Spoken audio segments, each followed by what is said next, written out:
Well, good afternoon. Another Wednesday here, talking about this beautiful. Um, Let me see how I can say this in a very simple way.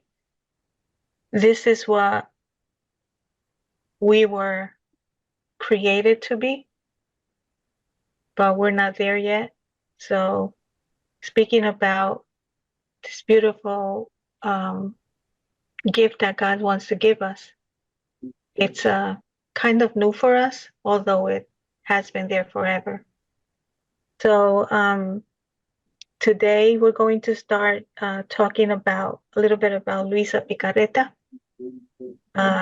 She is the third obra. How do you say that in English, Paula? The third work? She's the third work of God, yes.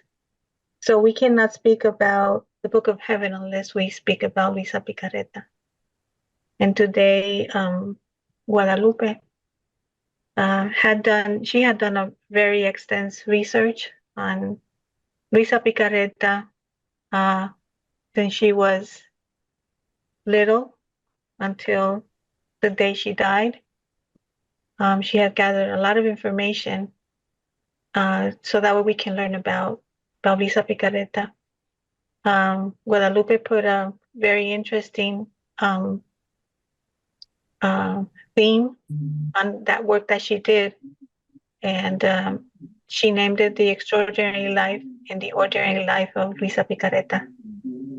We're not going to finish today because it's very extensive, so she's going to go slowly so we can understand, and more than understanding, we can comprehend the beauty of the soul of Luisa in God. So let's start with Paula and with Guadalupe. Thank you very much, Mirta.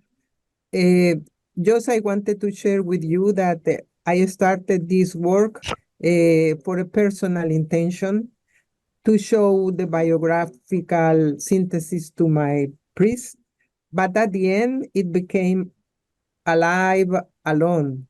So that's why we are sharing it with you. I will combine this discussion with Paula. She will read and I will do some comments in some of the slides. Let's start with this one. We have here one old book is written in Spanish. I couldn't find one old one in English, but to show that the books were written maybe in the 40s. This book is so old. So in Spanish, it didn't started in the 17th. This book shows that was even before. And the face of Luisa that she looks smiling is a photo outdoor. When she was living in the hospice, that we will have the story later on, she had opportunities every now and then to go outside. So this is a photo of that occasion. And then the photo in the middle is just to show how this ocean of all the love of Jesus goes through Luisa and through all of us. So I name it The Extraordinary Life in the Ordinary Life of Luisa, because you will see through this presentation how everything that related with Luisa, that is something normal for us, for Luisa, it was always extraordinary. So the next slide, Paula, go ahead. So the extraordinary in Luisa's life, according to Book of Heaven. The soul that does my will seems to do nothing, but it does everything, because being in my will, they work in the divine, hiddenly in a surprising way. So they are light that illuminates, wind that purifies, fire that burns, miracles that make miracles happen, and those who make them happen are only the channels, because it is in the souls that does my will that the power to do them resides. So they are the missionary foot, the language of the preachers, the strength of the weak, the patience of the sick, the regime of superiors, the obedience of the subjects, tolerance of the slandered, firmness in the face of dangers, the heroism of heroes, the courage of the martyrs, the holiness of the saints, and so of everything else. This is from Volume 11, March 15th, 1912. Just here to show the list of all these extraordinary things that God says a soul in his will do. So let's see through the discussion of the life of Luisa, if she accomplished us all this list. So Go ahead. topics that we will discuss about the life of Luisa Piccarreta. So ordinary everyday life, life from her infancy to young adulthood to old age. Extraordinary life according to the Book of Heaven. The relationship with the structure of the church. The relationship with the two Italian saints and priests of the period. Her writings. The contribution of Mexico to Luisa's cause. The repercussions after her death, and the timeline of the writings from 1900 to date.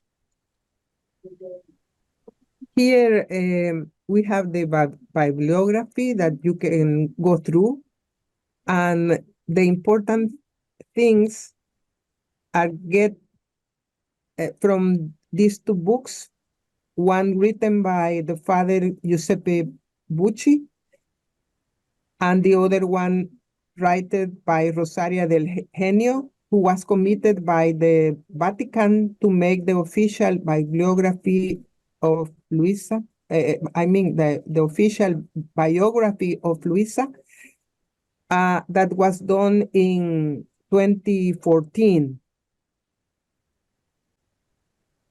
You can go ahead.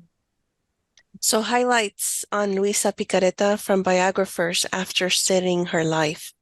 So from The Son of My Will, we read, Luisa Piccarreta, the apostle of divine will, is known by now almost all over the world. Her message to go from doing God's will to living God's will on earth as it is in heaven is groundbreaking for her time. In this book, ample space is devoted to documented events in Luisa's life with the hope of contributing to a clearer understanding of her life and message. The author mentioned in one interview that the title of the biography of Luisa, Something That Jesus Called Her, is one identification that every Christian is called to. And from the memories of Father Bucci, we read that she's a chosen soul, bride of Christ, a lightning conductor of God's justice. St. Francis of Assisi was for his time, St. Clare was for her time, and Luisa is for our time. And in the new millennium, the world and the church are going to focus on Luisa Piccarreta and the divine will. And Luisa's doctrines are not from earth, but from heaven.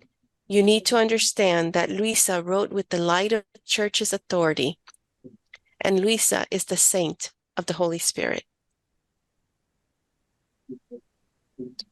And her time on this earth. So, servant of God, Luisa Piccarreta, little daughter of the divine will, was born and baptized on April 23rd, 1865, and she died on March 4th, 1947, in Corato, Bari.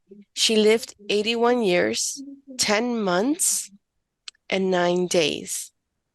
So she lived in the period between the two world wars, the two Italian wars in Africa. 6 popes ruled the church during her time, and was a contemporary, well known of 2 important saints. Saint Hannibal de Francia, and Padre Pio. And it's really interesting that her time here on Earth, in the region where she lived and died in 1054, there was a schism between Catholics and Orthodox that took place in that same region. And it was in 1053, this very archdiocese of Trani, that they issued the mutual anathemas. Greek churches in southern Italy were forced to conform to Latin practices, and if any of them did not, were forced to close. In retaliation, Patriarch Michael Cerularis of Constantinople ordered the closure of all Latin churches in Constantinople. Her time here on Earth continues. So her parents were Vito Nicola Piccarreta and Rosa Tarantino. Luisa was born in a podalic position in which her mother felt nothing. Luisa was the fourth child. So Luisa said that since she was born upside down, it was only fair that her life should be upside down too. There were five daughters: Maria, Rochelle, Philomena, Luisa, and Angela. Maria, Rochelle, and Philomena were married, and Angela, who was called Angelina after her parents died, was the one who took care of Luisa on behalf of her family. And her parents died that same year and month. This is a fact, in March 1907. And this is from March 13, 1907. Well, here is one example of the extraordinary in the life of Luisa, because you see this description of her biographical data, and it's like any one of us. But when we go through, miracles have happened in this family, and we have this chapter later on. And the extraordinary thing here is about the parents. All of our parents died, but what had happened with the parents of Luisa? When the mother died first, the father died 15 days later. And then when the mother died, Jesus told her that the mother will die.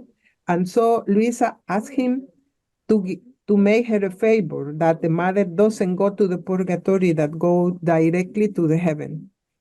So Jesus didn't say nothing, and Luisa started to pray, insisting.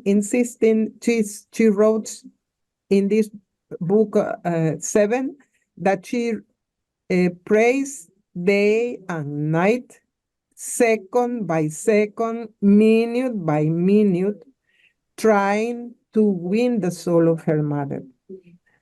And then at the end, Jesus told her that he did this. She was in heaven, but Luisa still prayed 10 days after the mother died. 15 days later, the same happened with the father. Luisa tried to do the same, but Jesus didn't accept it. But what it is written in the Luisa's diary, which is the book of heaven, is that Jesus permit the father to be in the purgatory, but you cannot imagine where? In a church, near the tabernacle of the church. This is the place where the father spent his purgatory. This is something extraordinary that we didn't know from any other saint. Go ahead. So some Please. places where Luisa Piccarreta lived. So this is the street in her hometown, which now bears the name of Luisa. It is in Corrado. And then the construction on the farm in the neighborhood of Torre de Sperata, where Luisa spent days in her childhood. Her father worked on the Mostrorilli family farm, so 27 kilometers from Corrado. And this we know from volume 1. So these are some more pictures of Torre Disparata today, the highest place in the area where Luisa lived, named after a drought. Like everything in Jesus happens in a hill, Luisa has her own hill too, which is named Torre Disperata, which means desperation, because they have this dry season that changed everything in the town, and they really became so desperate because have nothing to eat. And what we can see here too is that nobody is taking care of the place.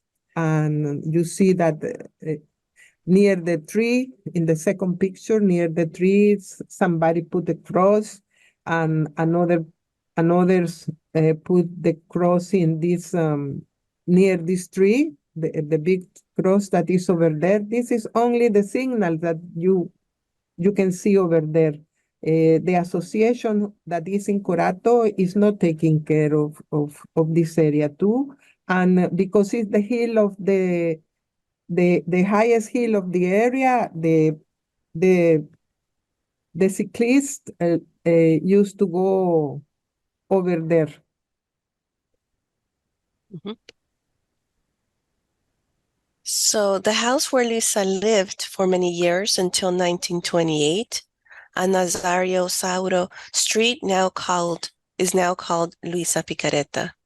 It is currently the headquarters of the Pious Association, Luisa Piccarreta. And from this balcony in 1878, Luisa saw the Lord pass by, surrounded by Roman soldiers, with the cross on his back, saying to her, "Anima, help me." And this is from volume 1.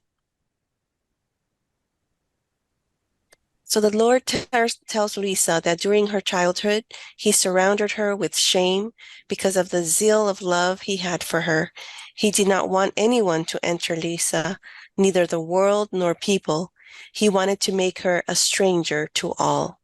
This is from the Book of Heaven, volume 1, and Memoirs of Childhood. In Luisa's life, she didn't have too much contact, lovely contact, even with her parents. She feel ashamed of that since she remembers. So she asked Jesus why, and this is the answer that Jesus gave to her, that he wanted her preserve her for himself. And her childhood, adolescence, and young adulthood. In dreams from the age of 3 until the age of 11, she had attacks from the devil. In this regard, Jesus told her that the demon foresaw that from her he would receive a defeat he had never received. And this is from the Book of Heaven and Memoirs of Childhood. The demon could not penetrate any affection or less pure thoughts in Luisa. She studied first grade of elementary school, most because she couldn't afford the studies, and in her time was not needed. She made her first communion and confirmation on the same day. At the age of 9 in 1874, at this moment, she begins to hear the voice of Jesus. And at the age of 11, in 1876, she became a daughter of Mary. From that year on, she heard inner voices, including from Our Lady, that gave her strength, which made her feel courage, and the bad dreams ceased altogether. And at the age of 12 in 1877, she heard the inner voice of Jesus, especially during communion and meditation, giving her lessons on the cross, and he told her her life had to be like in the house of Nazareth. And at the age of 13, in 1878, hearing noises and leaning out of his window, she had her first vision of the Lord carrying the cross, surrounded by Roman soldiers. And at the age of 14 in 1879, she wanted to enter the community of the Sisters of the Immaculate Conception. And at the age of 16, in 1881, she accepted the invitation of our Mother and our Lord to offer herself as a victim, bedridden, not associated with illness, which the doctors never found until her last days. And from 1881 to 1884, she was tormented by demons for 3 years as part of the purification allowed by the Lord.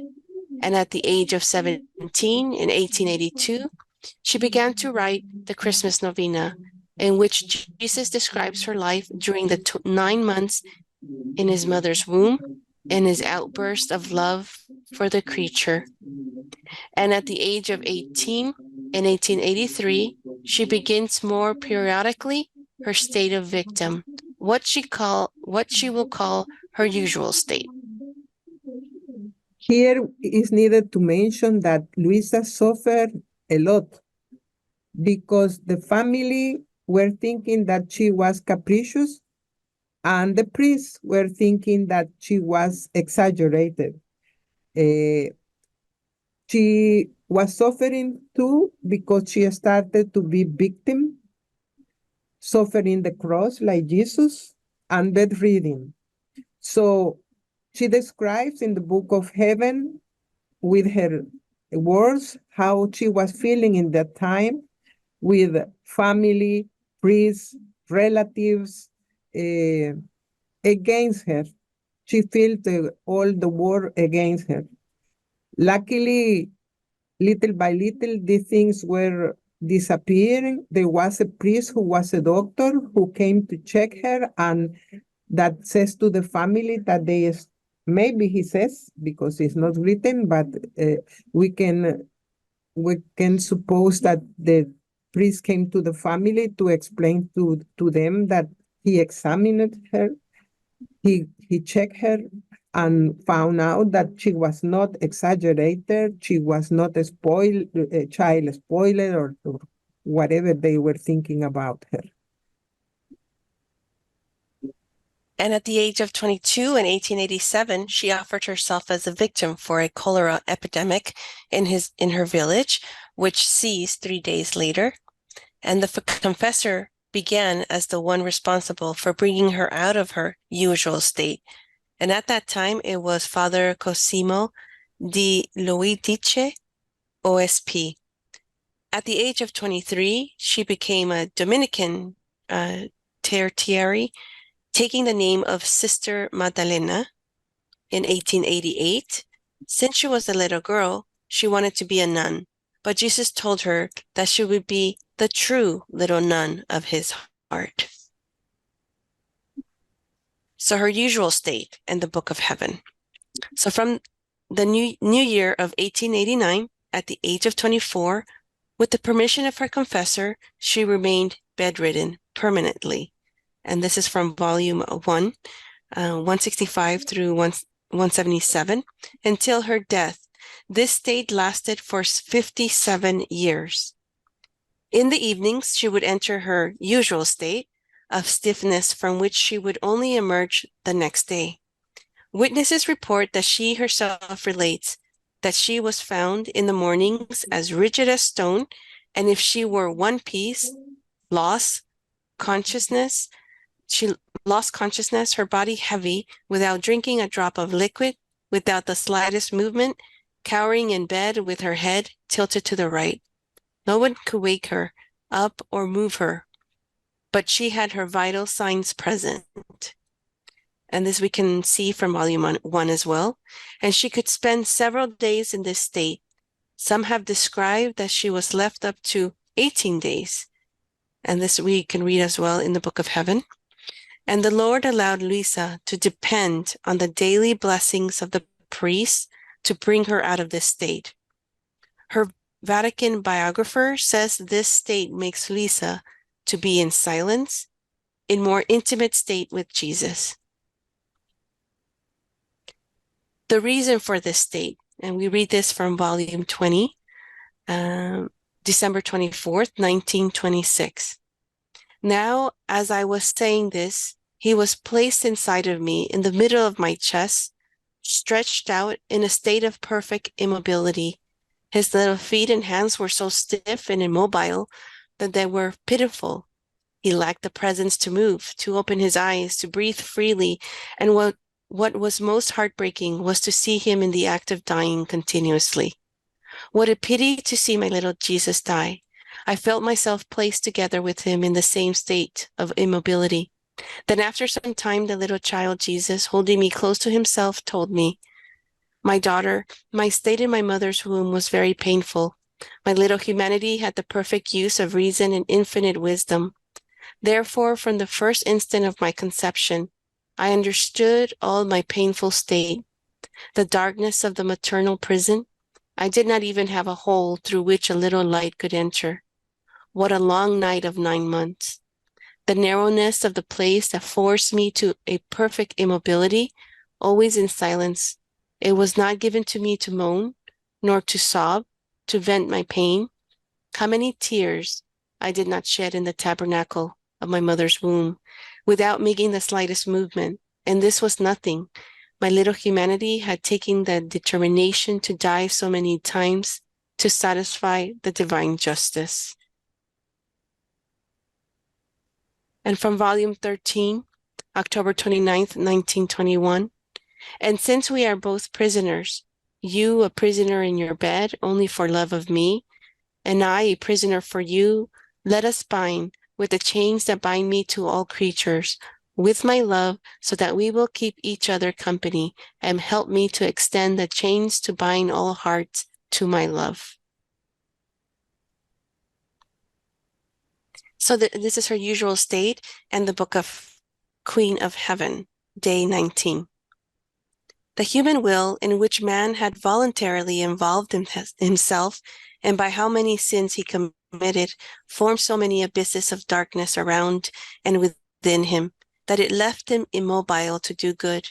And my beloved Jesus, in order to put to flight the darkness of this night so deep, in which man had become a prisoner of his own dark will, to the point of losing the movement to do good, chose the sweet prison of his mother, and voluntarily offered himself to the immobility of 9 months. My daughter, true love never says enough. It does not look at sorrows, and through sorrows it seeks the one it loves, and it is only happy when it lays down its life to give life again to the one it loves. So her daily life in the world. It was of ordinary existence during the day. So despite being confined to a bed for nearly 60 years, amazingly, she did not get any bed sores. She worked with the tombola, making embroideries, which took time to make and were very appreciated, also expensive. But Luisa charged a little for it, very little for it. And with this job, she paid the rent and supported the 2 people who helped her sister Angela and Rosario Bucci. She received people and gave sewing classes. She did not accept money in any way other than the little she charged for her sewing. Father Bucci relates that his aunt Rosaria Bucci finished the weaving, since Luisa could not tie the final knots of the seam because she did not have the strength due to the stigmata, which, although invisible, were there.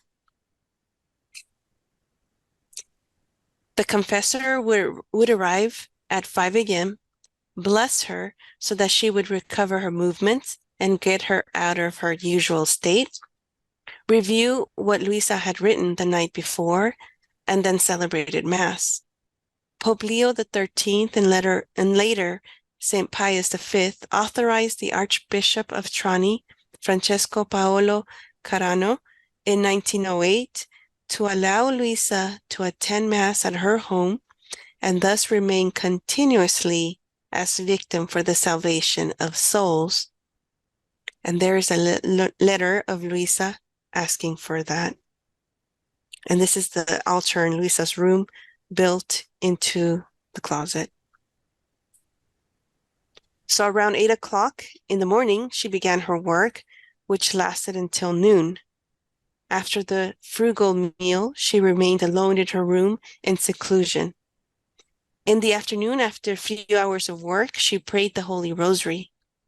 In the evening, around 8 o'clock, Luisa began to write her diary, always looking at the crucifix hanging at the feet of her bed. Around midnight, she fell asleep, but she fell back into her usual state. So her nearest family.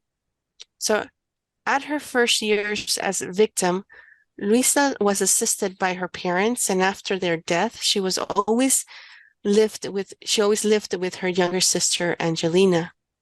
And during the last 40 years of her life, she was also assisted by Rosaria Bucci, who before her own death managed to testify everything she remembered about Luisa, and which, in her opinion, Luisa would have allowed to be known.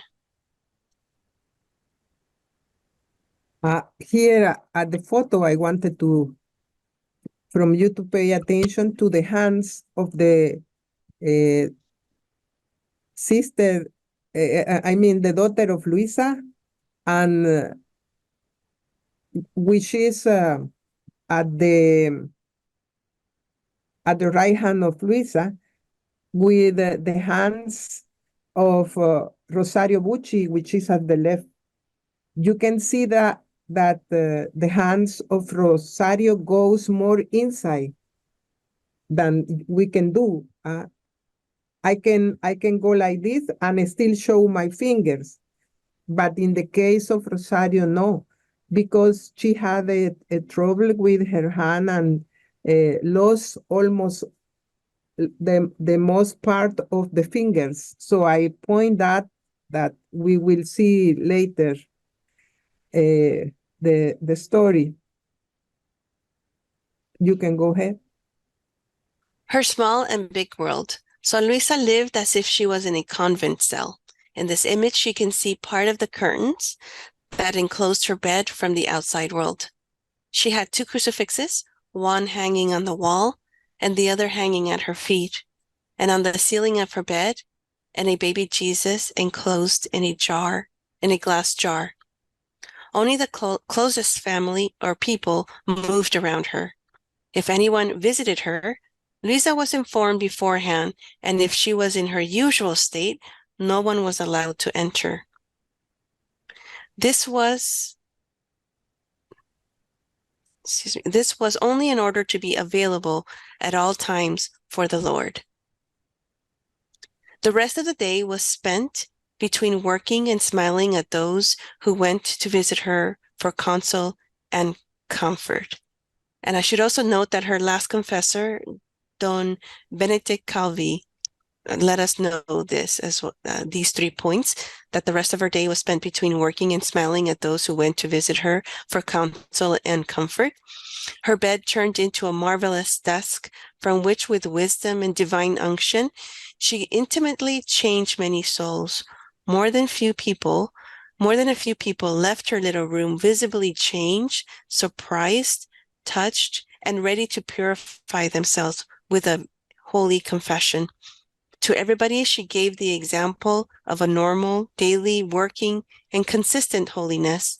In the simplicity and humility of life, in her brief exhortations, in her striving for the supernatural. Her daily food. So almost all her life, she was fed only by the Eucharist. She received it once a day. Her body, although not robust, was healthy. By obedience, some days she took a frugal meal that she regurgitated intact without order. And from volume 1, we know that Jesus is the food of the body and soul. And from volume 11, February 24th, 1912, but you, by wanting nothing, have wanted everything. And here is all the finesse and cunning of true love. And from Matthew 6, therefore I say unto you, take no thought for your life, what ye shall eat and what ye shall drink, neither yet for your body, what ye shall put on. And here you can say there is a contradiction with the slide before that says that she was eating at the lunchtime. but it's a frugal meal in some occasion in her life that some friends in the town bring to her. But what they were, 4 grapes, for example, 3 almonds, something like this. And even though she regurgitated intact. So even though she was taking food, she was regurgitating it. She didn't take it. She couldn't. Her body didn't let the food go in. And of her spiritual life, the 4 spiritual weddings. So Jesus joined Luisa in 4 weddings, which took place over the course of 12 years. The first wedding at the age of 23 years, 7 months, on October 21st, 1888. And we know this from volume 1, Here on Earth. The Lord gave her a ring with his image. Our mother and St. Catherine of Siena were present. St. Catherine is the patron saint of Italy. Also Dominic Tertiary as Luisa. It was the day of the purity of Mary. And from volume 1, we also know that she had been in bed for almost a year. And from volume 16, November 8th, 1923, there is an explanation of the wedding. So centralized in her all the interior states of previous sanctities, purification, illumination, unification. And from here, she leaves her body so that her soul, her spirit may journey with the Lord. The second wedding at the age of 25 and a half on September 7th, 1899, it was the eve of the Nativity of Mary, wedding in heaven before the Most Holy Trinity. And we know this from volume 1 as well. So Luisa lost consciousness and the Trinity descended into Luisa's heart. She felt divinized.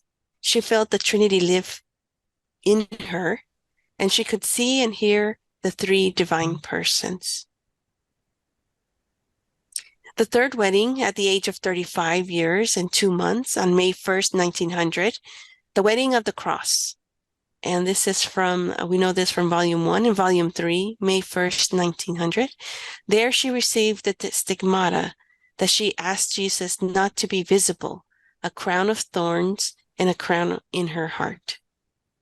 And the fourth wedding at the age of 35 and 9 months on November 16, 1900, at the very center of the divine will. Jesus fills Luisa's heart with the treasures of grace. From now on, Luisa will live with the heart of Jesus. So the first wedding she had, which was the culminating act in the saints before Luisa, she received early in her life. And yet all that would happen in her life was yet to be seen. So taken from the excerpts from the Book of Heaven and from the biography edited by the Vatican, Son of My Will. And from volume 6, December 17th, 1903, I want everything for myself and all that I have given in me. Luisa had more weddings than any saint. And as the biographer wrote in this excerpt that we are showing to you here, that she says the first wedding that Luisa had was the culmination of all other saints. So Luisa had 3 more. If we are thinking that Luisa is a common person, we are looking that there is no other one in the world that has the story that she has. So now we're going to be talking about the offices of the servant of God, Luisa Piccarreta. The first office is that of victim. So together with Jesus in the work of redemption, and we can see here from volume 2, July 9th, 1899, Jesus says, my glorified body is no longer able to suffer. Coming to you, I make use of your body. And from volume 1, we see, offer yourself as a voluntary victim to make reparation to me for offenses, for sinners, and to avoid the deserved scourging.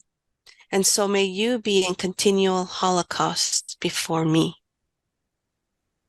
And from her second office, the third work of God is to give us the process of living in the divine will.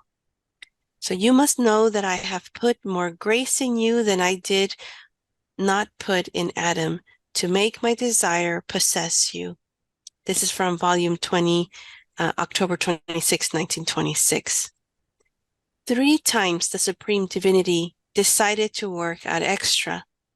The first was in creation, and this was without the intervention of creatures, because none had come to the light of day. The second was in redemption, and in it a woman intervened, the holiest, the most beautiful, which was my celestial mother. She was the channel in the instrument that I used to accomplish the work of the redemption. The third is the fulfillment, that my will be done as on earth as it is in heaven. And this is from volume 15, July 11th, 1923. And from volume 27, February 6, 1930. That is why for the creature who lives in my divine will, everything is heaven. She grows for heaven because the heaven of my divine will reigns in her soul.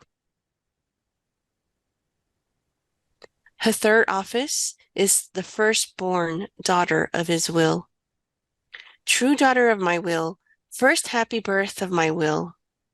Now, my daughter, having to prepare the great miracle of the kingdom of the supreme fiat, I am doing with you as the firstborn daughter of my will, as I did with the sovereign queen. This is from volume 20th, October 22nd, 1926. True daughter of my will, first happy birth of my will, be attentive and faithful to me, come into my eternal will. My acts await you. They want the seal of yours. The act of my mother awaits you. All of heaven awaits you, because they want to see all their acts glorified in my will by a creature of their lineage. The present and future generations await you, so that their lost happiness may be restored to them. This is from volume 14, November 11th, 1922. And her fourth office is depository of the truth of the divine will. So responsible for the divine will entrusted to her and her guarantor. So we will also place our trust in you. She will be responsible for the divine will entrusted to you and its guarantor. So this is from volume 19th, May 18th, 1926. And the fifth office is depository of a good so great. Do not lower myself to dwelling there where I do not find the things that belong to me. You will be nothing other than the depository of a good so great, which you must be jealous of keeping. Therefore, take courage and do not fear. This is from volume 12, March 8th, 1921.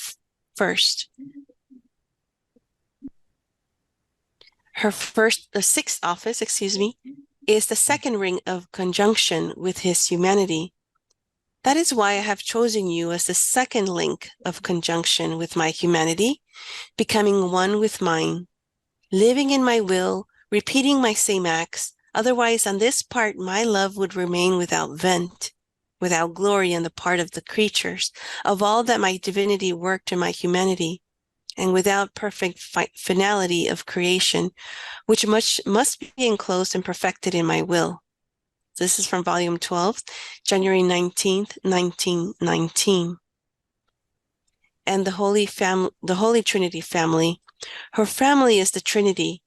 Don't you remember that in the first years of bed, I took you to heaven, and before the Holy Trinity, we were united? And she endowed with you so many gifts that you yourself had not yet known them. So this is volume 13, December 10th, 1921. Moreover, she is part of the Trinity on earth, together with Jesus and our mother. Volume 15th, March 18th, 1923. Now our wills, seeing the great good of working alone in three distinct persons, wants to work alone in three distinct persons on earth. And these are the mother, the son, the bride. From these, it wants to bring forth other seeds of happiness that will bring immense good to all travelers. The seventh office is the secretary of Jesus. In these writings, I am putting more than a sun coming out of my heart, so that they may do good to all. That is why I'm so interested that you write, for the great good that I want to do to the human family, so much so that I look at them as my writings, because it is always I who dictate to you, and you, the little secretary of the long history of my will. This is from volume 20th, December 8th, 1926. The eighth office is being a second mom.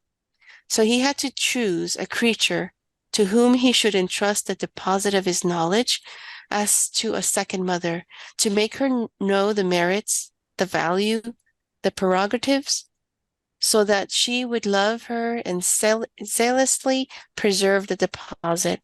And just as my heavenly mother, true depository of the goods of redemption, is magnanimous in giving them to whoever wants them, so the second mother will be magnanimous in making known to all the deposit of my teachings, their sanctity, and the good that my divine will wants to give. And this is from volume 17 in 1925. And the ninth office is the head of mission. So now I repeat to you that just as I placed my mother at the head of all and placed in her all the good things of the redemption, so I choose another virgin whom I place next to my mother, giving her the mission of making my divine will known. This is from volume 17th, April 15th, 1925, and also volume 23, November 6th, 1927. He who is called as the head of a mission must enclose all the goods pertaining to that mission in order to communicate to them to others. It is the custom of eternal wisdom to establish the acts of the creature in order to give fulfillment to the good he wants to do in her.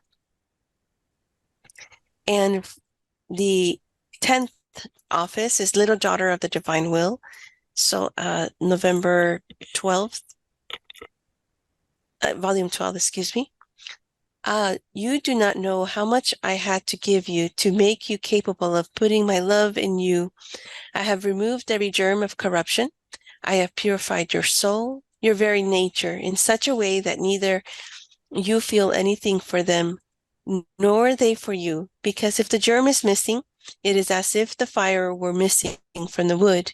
And if I did not exempt you from the original guilt, as I did to my beloved mother, by removing the germ of corruption, I worked another prodigy of grace, never granted to anyone else. The 11th office is the beloved of my heart. Thus says the Lord to her in the 19th hour of the Passion. The 12th office is medical expert. So from volume 2, October 3rd, 1899. Then I entrusted a sick person to him, and Jesus showed me his wounds, which the sick person had given me. I tried to pray to him, to repair him, and it seemed that those wounds were closing up. And Jesus, all goodness, said to me, "My daughter, today you have done the work of a very expert doctor, who has not only tried to relieve, to bandage, but also to cure the wounds that this sick person gave me. And for that reason, I feel very relieved and appeased." Then I understood that by praying for the sick, one does the office of a doctor to our Lord, who suffers in his own images. The 13th office is lightning rod and pillar of divine justice. That is the one who pays for all sins, the one who makes reparation for all offenses.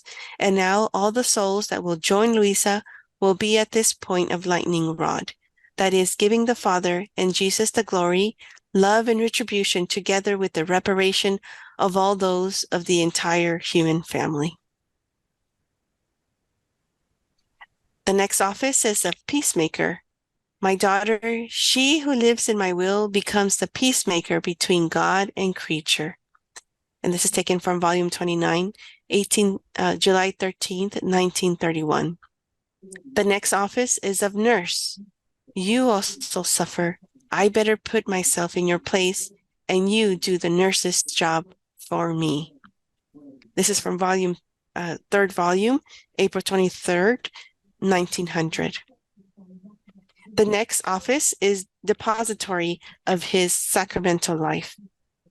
I constituted you as the depository of my sacramental life, and in you all the other souls who would have lived in my desire. This is from volume 14, July 6, 1922. And this is a quote from Father Bucci.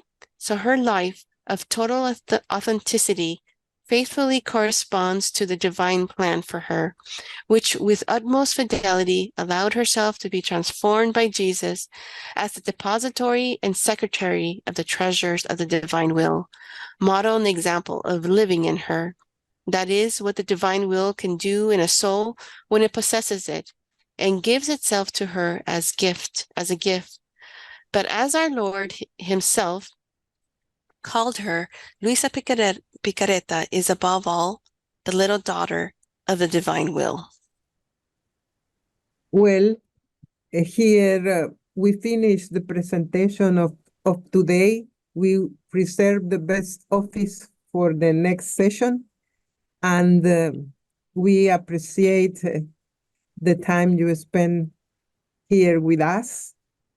Any question if you have, we have still 5 minutes if you have any question, or if no, you can write it in the chat and we will answer in the next session. Thank you very much. Thank you, Paul. Well, I have a question on when in volume where it says that the offices of the servant of God, peacemaker, the numbers 14, 15, and 16 that talks about being a nurse. It means that nurse, you also suffer. I will better put myself in your place and you do the nurse's job for me. So that means volume 3, right? That means that Luisa's herself, it was taking that place, right? It was spinning on that as a nurse and as a peacemaker and so forth. Yeah. Yeah, she was acting like that. Okay. Did like this. Okay. Okay. Thank you. It's very impressive. Very. I mean, Yeah, she has a lot of capabilities that we even couldn't imagine when we read the book.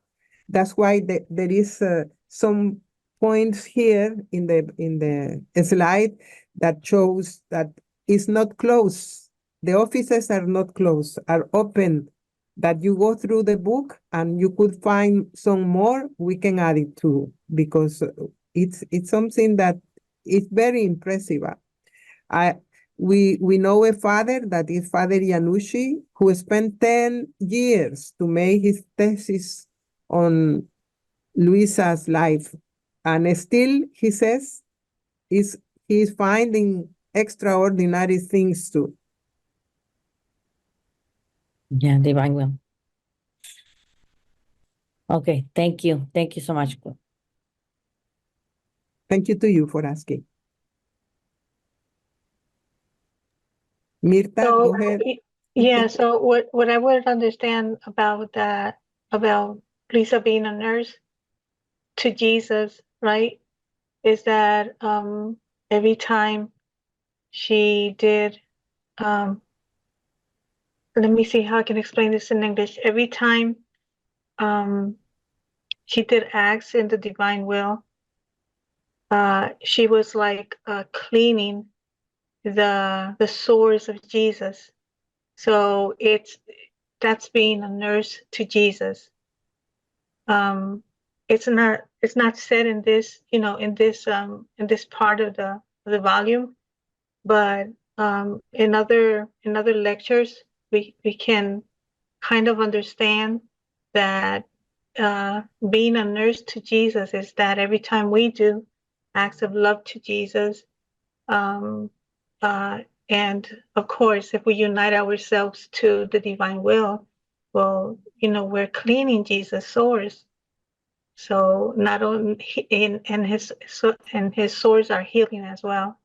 That's what I understand. I haven't, got deep into this lecture as of this very moment because it was only a little piece. But maybe next time we can come with a little bit of more information about this part of the volume. Yeah, right now I'm reading a little bit of it, and then it says like I'm just translating what it says. It says like sometimes it's looked to me that that Jesus came to my bed, and that what I did was that I started like examining his head,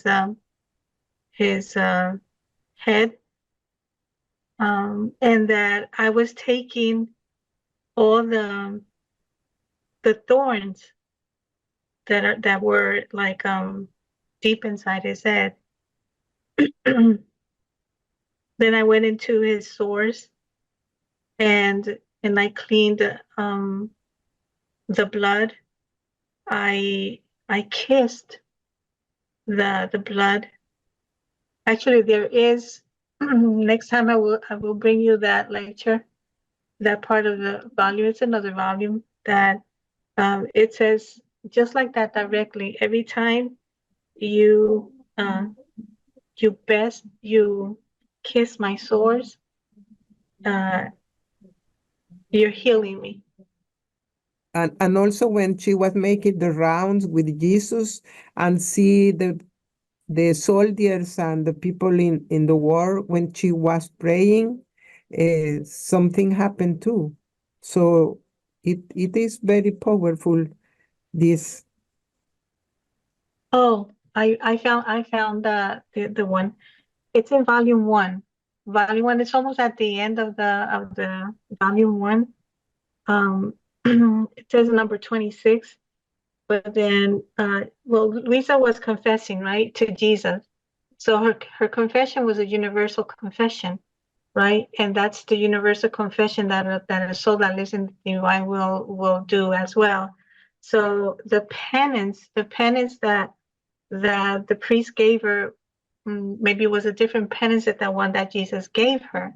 And the penance that he gave her was to kiss his sores. That was the penance. It's like correspondence of love. That is the penance that Jesus gives us. So she is the nurse for Jesus, and we should be as well.